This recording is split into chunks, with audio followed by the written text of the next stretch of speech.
मनुष्य के जीवन का चालक है भय। मनुष्य सदा ही भय का कारण ढूंढ लेता है। जीवन में जिन मार्गों का हम चुनाव करते हैं वो चुनाव भी हम भय के कारण ही लेते हैं। किंतु क्या ये भय वास्तविक होता है? विचार कीजिए।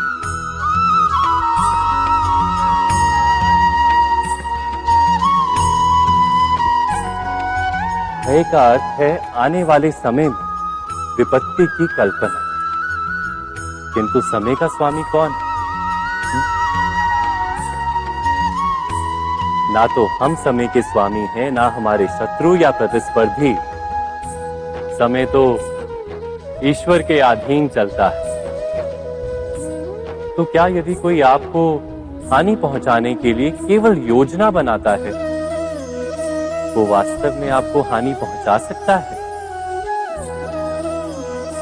नहीं।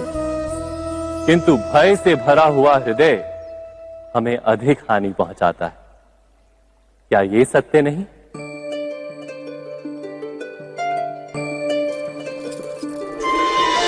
विपत्ति के समय भयभीत हृदय अयोग्य निर्णय करता है और विपत्ति को अधिक पीड़ादायक बनाता है। किंतु विश्वास से भरा हृदय विपत्ति के समय को भी सरलता से पार कर जाता है। अर्थात जिस कारण से मनुष्य हृदय में भय को स्थान देता है, भय ठीक उससे विपरीत कार्य करता है। क्या ये सत्य नहीं? स्वयं विचार कीजिए।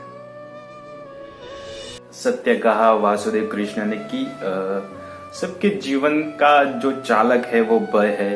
हम कोई निर्णय लेते हैं वो भी भय की वजह से, कि भविष्य में हमें दुख ना हो या ऐसा ना हो जाए, वो ना हो जाए, उसकी वजह से हम निर्णय लेते कुछ, वो भी भय की वजह से ही लेते। और कृष्ण ये भी कहते कि क्या सच में भय वास्तविक है?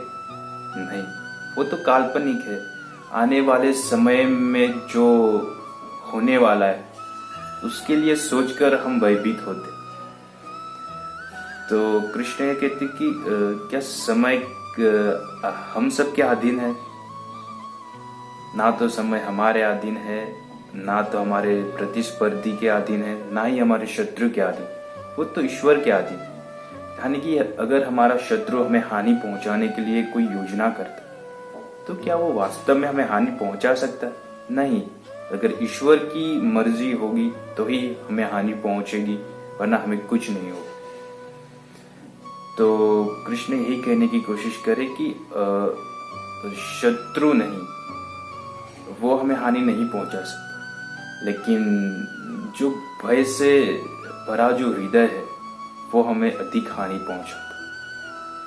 यानी कि हम जब भी भय के साथ कोई निर्णय लेते तो वो अयोग्य होता है निर्णय, और अगर हम पूरे विश्वास के साथ कोई निर्णय करें तो वो योग्य निर्णय होता है।